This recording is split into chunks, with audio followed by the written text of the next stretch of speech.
what up? Welcome to Mo Box No Problem. I'm Jose Martinez Jr. and today I have the honor of being joined by a special guest. We got a pro box show from Australia, Stevie Spark. How's it going, Thank Stevie? you very much. Yeah, really good. Thanks for having me on, mate. Appreciate it. I appreciate it. I'm glad the time zones where we got them to work out. We got it to work out. Yeah, it's good. Perfect. Well, the first question I have for you, I'm sure you get asked this a lot. It's rather basic, but how did you get your start in boxing? Yeah, so I'm from a little, not from where I live now, but I'm in from a little country town called Crow's Nest. Probably like 2,000 or 3,000 people live there, and yeah, there was a local like a recreation center out there, and one of my mates sort of just said I should come along and give it a go when I was about 12 or 13. And yeah, I like sort of asked mum and dad. They weren't really that keen on it to start off with, but I convinced them. And yeah, it just started out there at the the local recreational centre, and then from there I moved into Toowoomba where I am now and trained at the PCYC for a bit, and then moved to Smithy's gym where I'm at now with Brendan, where I've been since I was about 14, 15. So yeah, it's been a long journey, but it's been good. Nice. And we got a live comment here from K-Rod. He said, what's up, Steve? Salute from Albany, New York, by way of Wimona, Florida. He says, much love, bro. You whip Montana love. Thank you very much. So yeah, we'll definitely be talking about that fight a little bit later on. But for the next question I have for you, Stevie, is how did you get the nickname the Viking? Yeah, so I was called Lightning. That was my sort of fight name, Lightning Spark. And, I don't know if you know Michael Katsidis the Great. Obviously he trained with Brendan as well and had his sort of entry with his helmet on and that, and sort of want to do something similar to that, and I always love we got the Canberra Raiders here as a football team, and I don't know if you've seen the Viking clap that they do when they sort of, bring the fighters out with the drums. Yeah. I've always sort of liked that, and I just thought, having 15, 20,000 people do that would be bloody awesome. And obviously, my background is obviously a little bit more Scandinavian too, so we sort of ran with that and just sort of changed. Oops, and I think we lost him. All right, we'll wait a little bit for some technical difficulties. Apologies. I hope his phone didn't die. All right, so for those of you in live chat, I think it might just be UK Rod. We are interviewing Stevie Spark, all the way from Queensland, Australia. Just getting to know his story, and obviously we'll be talking about the Montana Love fight. All right, and he is back. Yeah, I don't know what happened. Yeah, I was like, hopefully your phone didn't die.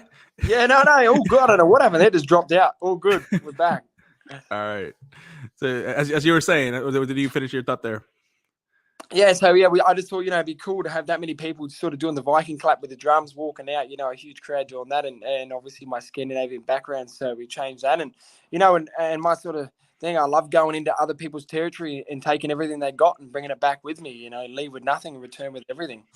Quite fitting with a Viking then.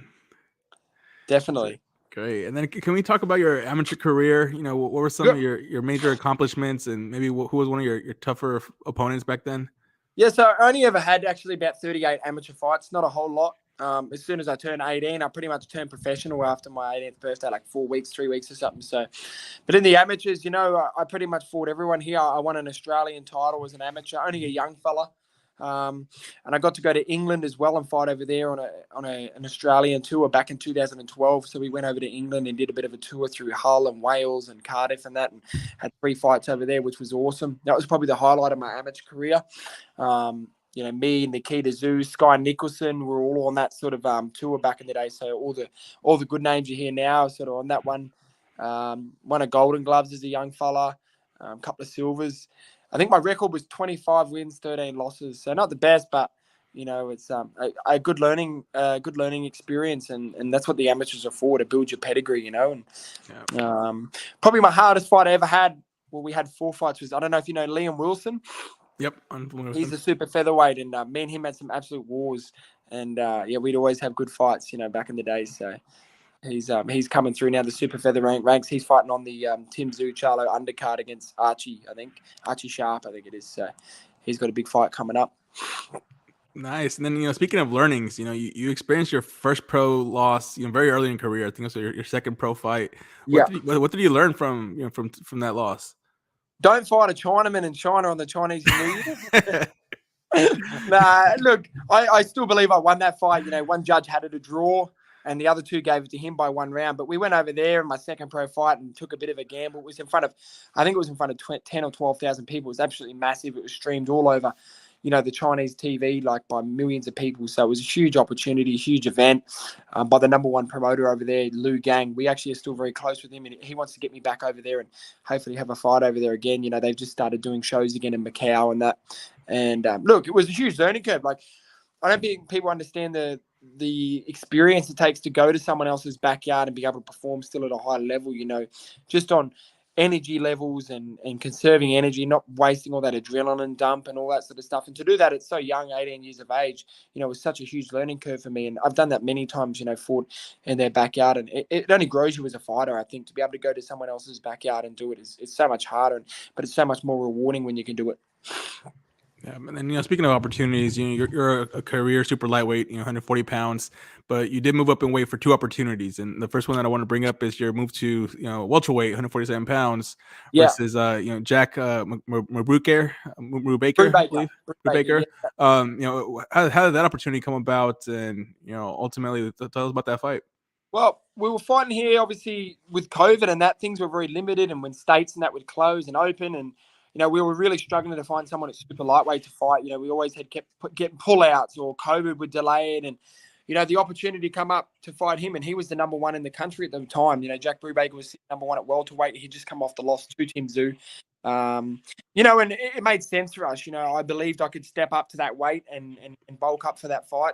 I had good time to prep for it, and we took a big risk on that. I went down to his backyard in Wollongong. I fought on the Paul Gallen, Lucas Brown undercard down there, which was a huge event. It was massive. It was a massive no limit card, and my first sort of TV appearance. Not many people in Australia sort of knew who I was and what I was about, so it was my first step up onto the TV. Super pumped, and yeah, mate, it was an absolute. I don't know if you watched the fight, but it's an absolute barn burner. It's a great fight. If anyone wants a cracker, I actually get dropped in the first round, and pretty much from then on, I win every single round after that. But yeah, it sort of woke me up in that first round, getting that shot caught on the chin, and then yeah, like it was a hard fight. Like I felt the weight. He would have been at least 6 kilos heavier than me on the day. Because I'm not a natural welterweight or anything like that, especially. Right. And to step up, I made weight pretty comfortably, and I think he cut about 6 to 7 kilos on the day and the day before, so he was massive compared to me. Just that weight constantly being on you, and that I had to keep using my feet, and that's probably one of my hardest fights to date. Like to date, that's probably one of my hardest physically on my body, how I felt. So yeah, moving up to welterweight was it was tough, but it was worth the reward. It put me up really high in the country and got my name out there in a big way. No, absolutely. And I read some of the comments that Brubaker made after the fight. He basically commented on your punching power. Yeah. And I think just knowing that your power carries over as you move up, you must feel good. But getting 14 knockouts in 16 fights, how does it feel to get that reputation of a power puncher? Yeah, definitely. Like I've always thought I was a big puncher, but when you put those, I mean, look at this sort of level. I remember asking Michael Katsidis back in the day, like, "Oh, who's the hardest puncher you fought?" In the world class level, and he's like, "Oh, they all punch hard," And I believe when you got good timing and accuracy and speed, anyone can punch hard, But definitely, certain people carry more power than others, and I do believe, that's one of my biggest traits is I punch hard, and if I try not to and just set my shots up, yeah, I definitely punch hard. And to hear someone like Brubaker say that I'm the hardest puncher he's ever fought, he's been in the ring with nearly everyone, and he's fought Tim Tszyu and everything like that as well. So to hear that, it's it's nice to hear. But I got to keep growing my skills, not only just relying on my power, but keep improving my skills and my boxing mind. Yep. And then speaking of Tim Tszyu, that was the next opportunity after that fight. And it was another move up a division, so that's 154 pounds. What can you not only that with Tim Tszyu? Not many people know this, but I wasn't even in the gym for this fight, so I was literally. I think it's like 10 days notice, right? Yeah, 6 days notice. I broke my hand in the Brubaker fight, so I was having a bit of time off and just training one-handed because I broke my left hand and was literally doing nothing, like maybe a run here and there or something. And like 6 days out. I was on the beers 8 days before that, so there was a Sunday footy show on here, and I was on the beers for that. So 8 days before that fight, I'm drinking beers, and then obviously 6 days out, you don't expect you're going to get a call to fight Tim Tszyu at 154 pounds. It's just not what you expect to happen. Yeah. But look, I weighed everything up. I make the money, the opportunity here. I said I can punch hard. If I can just clip this guy in the first 3 rounds, then I'm going to have a crack, and I'm not scared of anyone, whether or not they're 154 pounds on my weight, and that was a big reason in, taking the fight with Montana Love too. I'm like, I've fought Tim Tszyu on 6 days' notice with no training. I'm not scared of no midget Southward, 140 pounds. Like, it's not going to bother me. So, but look, I got paid very well, and it made my name get out there in a huge, huge way, and in a way of, someone who's not scared to take fights, and I'll fight anyone, anywhere, any place. So, and no one else in the country was going to take the fight with Tim. So I jumped in and I saved the day. And look, I hold my head high and I hold my head proud. That's not going to determine my career, and I knew it wasn't ever going to determine my career. At that point, I knew I'd drop back down to 140 pounds, and I knew I'm going to win a world title one day. So I was going to go in there, grab the money, and I'm going to have a crack at knocking this man out in the fitness that I had with me. Yeah, and you dropped back to 140 pounds in your very next fight. Was that difficult to do? No, not at all. I'm not a 154 pound fighter, so it didn't bother me dropping back. 140 pounds is my weight. Look, it's hard for me to make weight at 140 pounds now. Like, I'm getting bigger. That fight with Montana Love, it was a bit of a struggle to make the weight. And I think I actually hopped in the ring at about 158 pounds. So I put a fair bit on. But look, it's all going well. Since that fight, I've had 4 wins and I have 3 knockouts. So I'm cruising really well, and I'm sitting 13 in the world on BoxRec now. So life's good. There you go. And another comment here from K-Rod. He says, do you believe matchmaking in boxing is very political to prevent big fights from happening? Do you think you have to take massive risks to be great? Look, I think if you want to have a great legacy, and if you want to be someone that people remember, you have to take risks. And I think that's what's been a part of my career. I've always jumped at every opportunity, taken the big risks, and it's starting to pay off now. Like, everyone thought I was mad taking this fight with, firstly, Tim Tszyu. Then they thought I was mad taking the fight with Montana Love. But I want to leave behind a legacy that I was never scared of anyone. I'll fight anyone, anywhere, any place, anytime. But sometimes I think, it's more so, I think certain promoters might not want certain fights to take place at a certain time. I think promoters can have a bit of a negative effect on certain fights taking place. I mean, look how long it got to take place for the Ryan Garcia and Tank Davis fight. There's so much to go on behind the scenes that people don't understand. I don't think any fighters are really scared to fight one another, because it's our job. We wake up and we fight. That's our job. I don't think we're ever scared to fight anyone. If it's the right money and it makes sense, then we'll do it. A lot of the time it's just the promoters that prevent a lot of these big fights from happening, I believe, because they have to have their own interests at heart as well. Right. No, absolutely. And now let's talk about your most recent fight, the fight that has everyone here in the States buzzing. Your fight versus Montana Love. Was it easier than you anticipated, or about what you were expecting from him? It's funny, you train for so long for something like that, and it never goes the way you expect it to go. I trained real hard for this fight, man. I put my life on hold, and I put a good 5-month camp in. I knew this fight was coming up for a long time. I'd been in the gym because Eddie was trying to secure me a fight in the UK, actually, against Robbie Davies Jr., which he couldn't. Apparently he asked Chris Algieri to fight me too, and he didn't want to. I'm not sure there. Eddie was struggling to get me a fight, and then he said about Montana Love, and I said, what's the date? November 12th. I said, that's plenty of time for me to get ready. So, I said to Brennan, let's do it properly. Let's get the right sparring partners in. In Australia here, I flew in Ricky Nato, who's from Japan. He spent 3 weeks here. I paid the money for him to spar me for 3 weeks. And look, it paid dividends. And I went to America. I sparred with Austin Trout. I sparred with Shaq Foster at the Main Street Boxing Gym there. I trained alongside Regis Prograis as well. He was there. So it was really good. I did a world-class camp, and it paid off. You build these fights up in your head, and when I got in there with Montana, the first round, I'm comfortable here. I can hurt this man. He's a midget. I felt bigger than him. I felt stronger than him. And then obviously I got the knockdown, and I was like, not many people gave me a chance in this fight. I know, because I read comments and stuff, and no one gave me a chance. No one really knew me, but I've always said to Eddie when he come here to Toowoomba in Australia, I said, all I need is the opportunity to prove to you in the world how good I am. I just need the right fight, the right opportunity, and the right platform, which is DAZN at the moment. It's killing it. Everyone's watching on DAZN. Every big fighter's on there. So I needed the right platform, the right fighter, and the right opportunity just to show you all what I'm about and how good I am. And he delivered. And I know they didn't want it to go that way, but it did. And that's boxing. Unfortunately, he didn't act like a professional. And from a fighter's perspective, I've never heard a fighter get a head clash or a cut and go, I can't see, I can't continue. Normally the fighter is trying to convince the doctor that you're okay. Yeah, and right. It was the other way around. The doctor's like, you're fine, mate. There's no blood in your eye. There's no nothing. And, from my perspective, I've rewatched the fight that many times. I believe he was unsettled. He didn't like the pressure I was bringing in. He was trying to find a way out. I don't know if he thought he was going to do what actually happened. But I think he just got caught up in the moment, had a bit of a brain spurt, and he lost his cool, and he didn't act like a professional. You know, we're professional fighters, and you have to act like a professional. You can't throw someone off a 2-meter platform and expect yourself not to get disqualified. The only good thing is that I did land on how I did on my feet. Like, if I didn't tuck my head at the last second, I could have landed on the concrete on my head.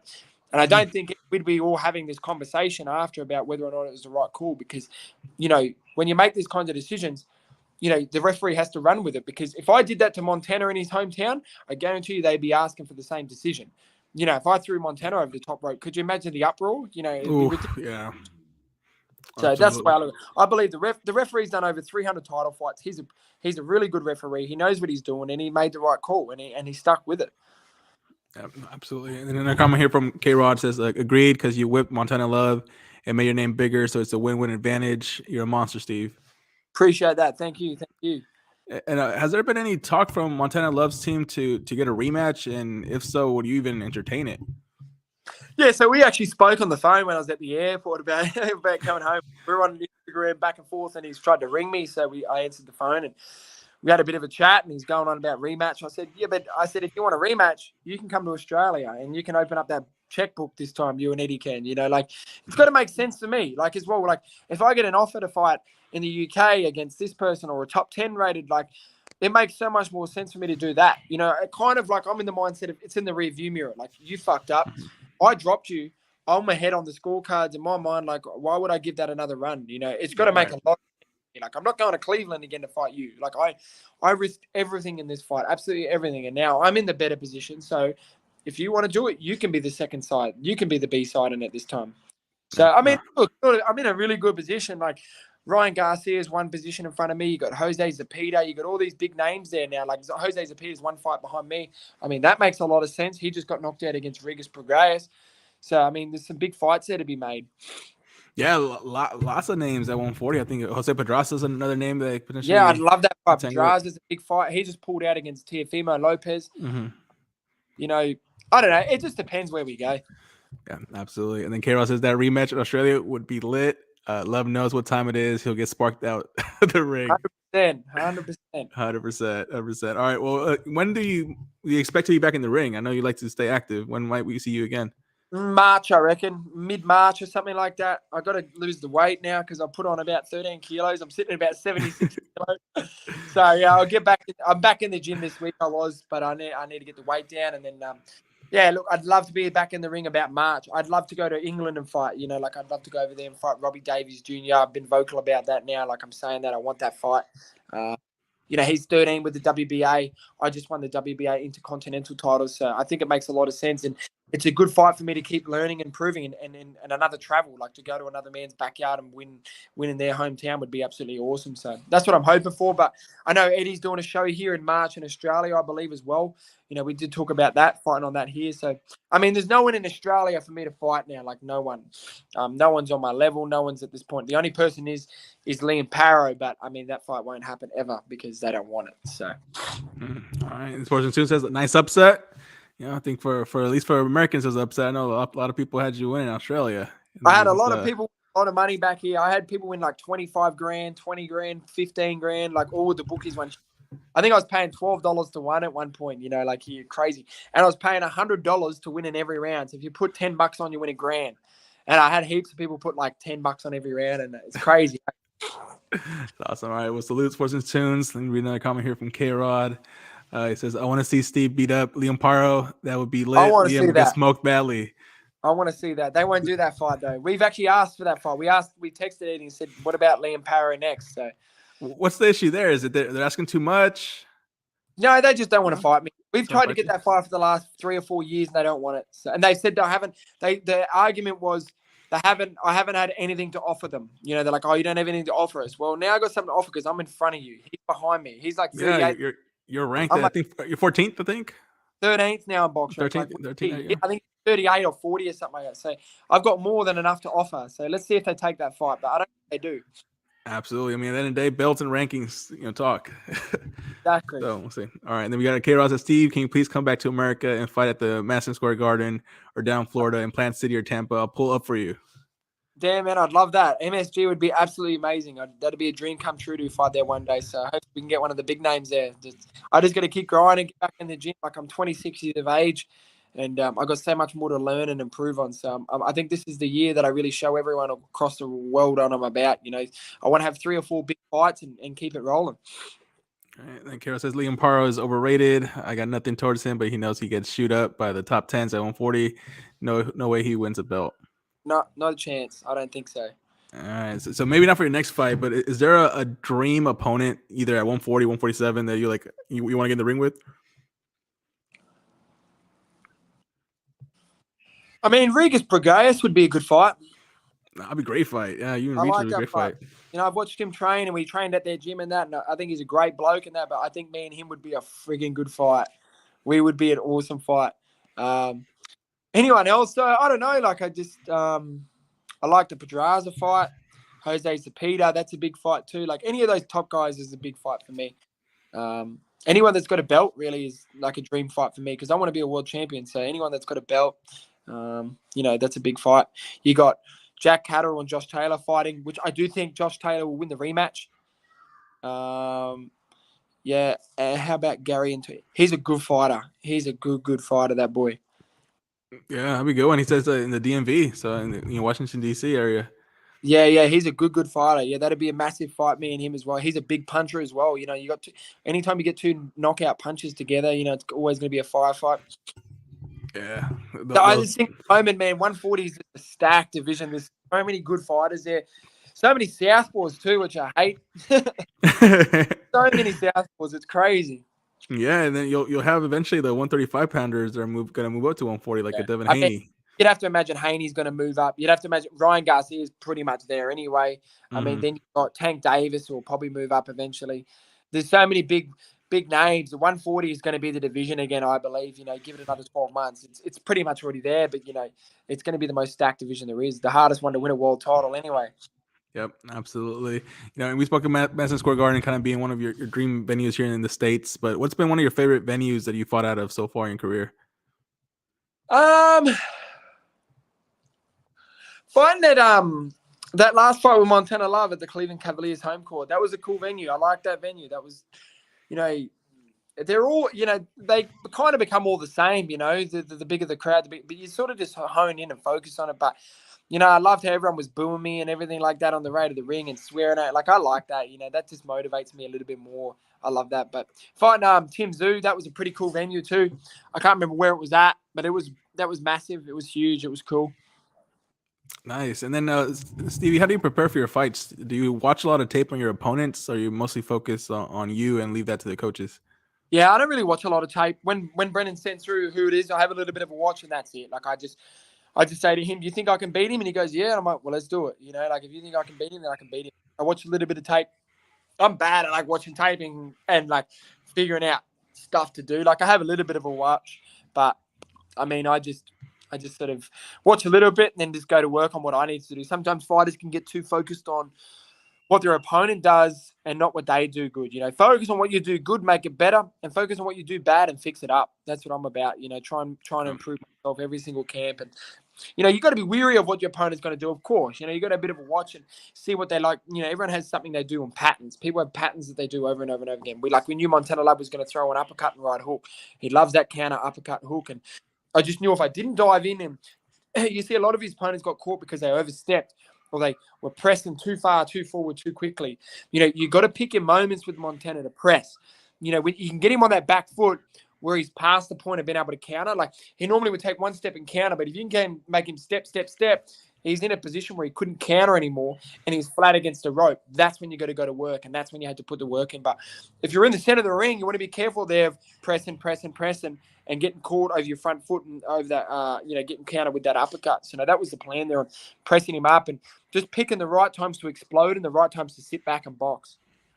Absolutely. And then K-Rob, another comment kind of reminding us how stacked 140-pound really is. He says some of their names I like to see is Omar Juarez, Tiger Johnson, or Brandon Lee. Brandon Lee's a big name. Yeah, he's going well too. He had a tough fight his last one, but dug it out, got up off the canvas, and had a good win. Yeah, absolutely. And then, Stevie, we spoke about your power, but who's been the hardest puncher you've been in the ring with, either in sparring or in your pro fights? Well, I can't go past Jack Brubaker because he dropped me. Like he is the one person who's put me on the canvas. But like I said, anyone can punch hard with timing. Like if they catch you at the right point. I was sort of coming into that shot with the uppercut and got caught. But yeah, I think Jack Brubaker. You know what? Montana Love had sharp power. Like it was the kind of power that was like, it wasn't like whoa kind of power, but it was surprising. Like it hit you and you'd be like, oh yeah, that was like good shot. Like he had that good sharp power. Wasn't overly strong. Tim Zoo obviously hit, was strong, but it wasn't like the hardest puncher I fought. Hardest person in sparring I've ever done is Chris George. He's a boxer who used to train here with us as well, like not in our gym, but was managed by Brent. Him and Michael Katsidis, he hit pretty fucking hard too. Okay, and then Steve, speaking of sparring, do you find yourself having to travel far to get good sparring or not? Yeah. We travel twice a week. We train at our gym here in Toowoomba, but then we travel down on a Wednesday and a Friday and spar down in Brizzy or Gold Coast, which is like probably between an hour and a half, 2 hours drive. So we'd go up in the morning, spar at 10:30 a.m., then drive back, and then I train again in the afternoon, strength work or running. So we travel twice a week for sparring, which is good. But I kind of like that, like if I can get up at 8 a.m. and travel for a spar and then get out and then do it and then come back, then I can do it on fight day, no worries, So I like those kind of adversities and things you have to go through. Right. And then who was your favorite boxer growing up? Juan Manuel Marquez and Michael Katsidis. Oh, nice. Yeah, great names. What about them? You like just their style? I love Marquez's style, man. Like he's such a good counter boxer. The way he can string his combinations together off the back foot, and a typical Mexican, like just I love his style. And obviously could see this because he was just always all action, would take 5 shots just to give 2, He's an incredible fighter. All right, and then we got a comment here from Ryan. It says, who would he come to England and fight? Everyone knows we're the best fans of boxing. Make his name bigger. Lots of great boxers in the UK for sure. I would absolutely love to come to England, Ryan. That's the dream come true. I've actually asked Eddie Hearn to put me in England next for the next fight show there. Like I'd love to come there in March. I would like to fight Robbie Davies Jr. I like what's his name? What's his name? It's on the tip of my tongue. He's fought what's his name? God damn it. I cannot think of it. At 140, let me see if I can pull up box again. Yeah, it's doing my head in. When you get that, it's on the tip of your tongue. Yeah, that's happened. In England. What's his name? I think he's fought Robbie Davies, maybe. England. I'm about to pull up some of the names. Yeah, K-Rod, second your comment, about Marcus being a legend. Yeah, so another fan over there.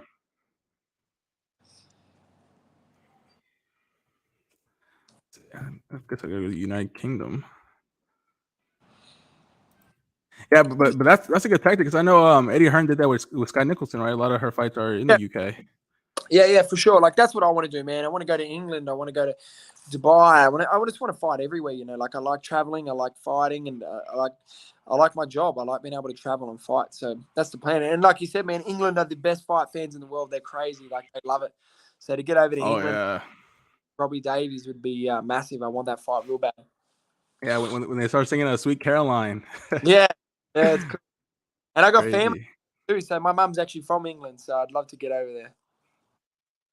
All right, so let me see. So yeah, it looks like the top names at 140 pounds out of the UK is Josh Taylor, Jack Catterall, Ahara Davies, Robbie Davies Jr., Dalton Smith, Lewis Ritson. I like to it, and Lewis Ritson. They're the two. Robbie Davies, Dalton Smith, and Lewis Ritson. Any one of those 3, I'd love. Perfect. And then K-Rod says, I wish Marcus had the speed and defense like Mayweather, at least an American slick defensive style. Marquez would have been a tougher style to beat back then, but he was so good at what he did to win. Yeah, for sure. And then Ryan says, LOL, just beat up Ted Cheeseman, or that name. And then K-Rod says, Stevie, what's your thought on the best form of defense in boxing? Is the standard style of defense better, or Philly shell is better to use in a fight, or etc.? I mean, I would say that, if you look at someone like Mayweather, you'd have to say that, or James Toney, and that you would have to say that's the better way of defense. But I do think it's a lot harder to master. it is, you have to have a really good eye to be able to master that style of defense. Us white blokes, we're not very good at that sort of style. So I'll stick to my hands up and just trying to, I like GGG's got underrated defense. He's got underrated, like with just footwork. I think feet are the biggest key in defense as well. Like your feet can get you out of a lot of trouble or, keep you in and out of range very well. So I think having good footwork is actually, you look at like Lomachenko, his footwork is just incredible and it gets him out of a lot of positions just on having great feet. So I think feet is underrated too on defense. Absolutely. And then Kara mentions Sweet Caroline is actually an American song, by the way. LOL. It's funny we associate it with UK. They just no, I didn't even know that. made a song. And then he said what happened to Ted Cheeseman these days. He's so old news. I don't even know who he is. And then a comment here from Skywalker. He says, salute, I'm late. Shout out to Stevie. Great upset. Australia boxing making noise. Thank you, brother. Thank you. Yeah. So let's talk about that next, because to Skywalker's point, the Australian boxing scene right now is on fire. Lots of names. What are the names that American fans should be on the lookout for? Yeah, I mean, like obviously you got the ones that everyone sort of knows about at the moment. You got Sky Nicholson, you got Dempsey McKean, you got a few others coming through the ranks. There's a guy that's obviously managed by my trainer. His name is Dylan Biggs. He actually fought on the last Matchroom card here. He's a great talent, fights at 154 pounds. We do a lot of sparring together.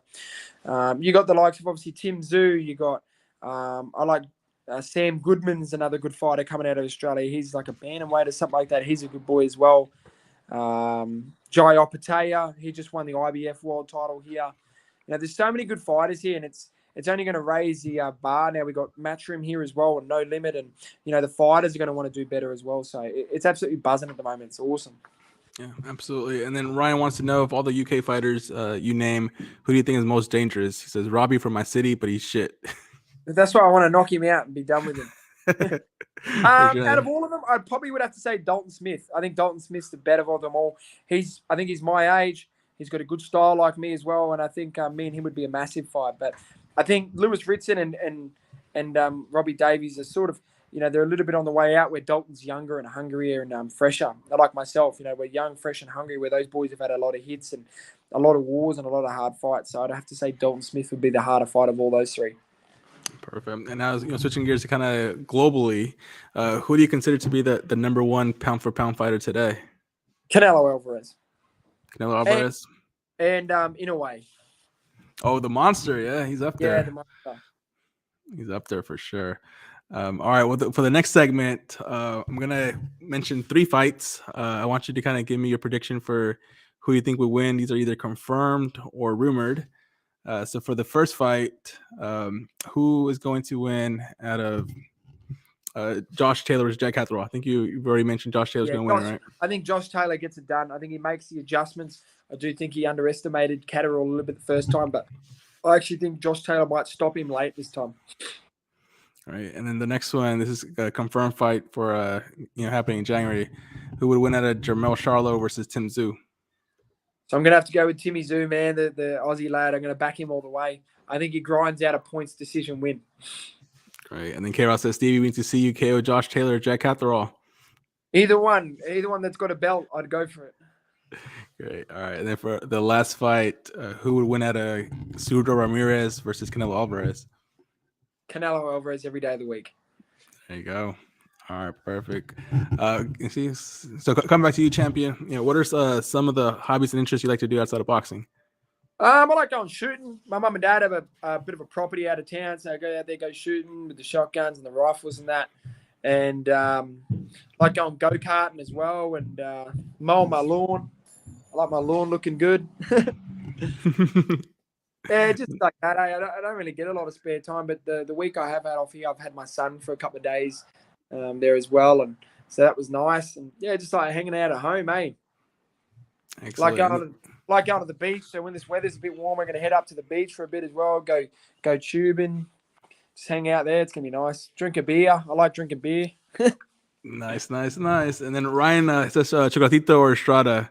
Who do you think's gonna win this weekend? Chocolatito. I think so too. He says, Chocolatito got robbed in his last fight. I agree. Yeah. I think he wins it this time. Yeah, and then He sort of he's like unreal, like the resurgence he's had on his career is pretty incredible, like from getting knocked out against the Thai boy and to come back like he has is pretty crazy. Yeah, he got written off after back-to-back losses, and he's back on the top. Yeah, that's one thing I'd love to boxing to change. Like you see someone get a loss, like Anthony Joshua would lose, or and they write them off. They're done. They're finished. Like, what's wrong with losing? You look at all the greats, Sugar Ray, Robert Duran. They've all got losses on their records. Like a loss doesn't determine you. We need to sort of switch this focus. On if you lose, you're done for. Some people just have your number, and sometimes it's just not your night. So I think how the UFC has their thing. Like losses don't determine the entertainment that you're going to get out of a fight. Look at for example, what's his name? Well, there's one happening this weekend versus Mickey Ward. Like that's true. Lots of losses on the record, but it doesn't determine the kind of value you're going to get for money out of the fight. Like it's still going to bring entertainment, and that's what we do this for. This is for entertainment. It's also to find out who's the best, but it's also people spend their hard-earned money on pay-per-view and buying seats, and that's what it's about, giving entertainment to the fans. Yeah, like a fighter, Derek Chisora, he's going to be fighting Tyson Fury this weekend, and he's had numerous losses and still been big fights. I think and he's going to make a lot of money. So, that's what it's about, making a lot of money. And he's put on, he deserves it because he's put on some great fights. He's taken a lot of punishment over his career, and he deserves to get paid. Good on him. Perfect. And then K-Rod with a question here. He says, Steve, what's your plans after boxing? Oh, I don't know. I think about this question all the time. I have no idea. I don't know. So we'll I'll see. cross that bridge when I get to it. Hopefully I find something. You see so many fighters get to that point and it's hard to let go because you don't have anything else. You spend your whole life chasing this goal and doing it, and it's hard to make that crossover into normal life. So I don't know, maybe train fighters. I was a coach there for a bit. I still coach people now, but I was a coach with Brendan there for a bit. So I'd like to think that I go into coaching fighters. Oh, great. And then he has another request. He says, Steve, can you please KO Ryan Garcia for us, please? If Tank Davis doesn't do it first. And then Ryan says, does he know much about Callum Smith? He's about to take over 175-pound division. Fought Canelo, but was weight drained. Yeah, look, I did see the fight with him and Canelo. And I did see he got a win just recently in Abu Dhabi or somewhere there and had a great fight come back. So that's pretty awesome. But I don't follow those heavier sort of weights as much unless, Canelo's making the move up or Bivol or something like that. So, yeah, I can't say I follow his career too much on Callum Smith. And then Carol says, losses don't break you. They develop you and you get better. I think the fighters that care about undefeated records are the ones that will manipulate their careers to stay egoists and distress. Yeah, for sure. And I think it's too about the person, the certain person. Like certain fighters can take a loss and bounce back. Other fighters, they take a loss and it hits their ego too much and you never see him bounce back. It sort of destroys their career, and someone who I think is going to be like that, I don't know if Montana Love's going to resurgence his career after that. I think his ego is going to be terribly hurt from that. You have to put your ego aside to be able to grow and continue to learn in this sport. You have to drop that with this sort of sport. If you want to continue to get better, you have to leave that to the side. Yep. And then we got a comment here from Rachel Daenerys. Says, shout out, Rachel. Yeah, talking about the Daenerys, what's your thought on Nonito Daenerys? He's another guy that's crazy, made a great career after taking some losses. Yeah, and also too at an older age. And sometimes I've always said to people, I'm going to retire at 32 or 33. And then you see these other fighters having great careers at 36, 37. And it's pretty crazy to think that they're doing it at this age. Fighters seem to be fighting a little bit older now and doing it longer. And I think that's got to, contribute to good nutrition and good training methods, not just too much sparring and, doing it properly and obviously not fighting 10 times a year can obviously, you see these people going about these older fighters were fighting 10, 12 times a year. It's all very well, but that's a lot of more hits to the head, a lot more sparring and everything like that too. So you see fighters fighting a lot longer now because they're only fighting 3 and 4 times a year. Absolutely. And then Ryan says Ryan Garcia is going to beat Tank. I'm actually going for Ryan Garcia. Yeah, that's going to be a great fight. Can't wait to see that one. And then K-Rod says, I wish boxing was a setup like the NBA where the money was saved up over time. And by the time when you retire, you don't have to return back to sport at all. You stay content with the money. Yeah, definitely. It's so hard, though, because boxing, there's so many different promoters and managers and everyone's trying to get rich. Perfect. And Rachel says, my money, 2 things. She says, 1, we'll be there and challenge Chuck and Strada winner. So Nonito Donaire is going to challenge the Chocotito versus Strada winner. That's huge. Unreal. That's sweet. Can't wait to see that happening. Perfect.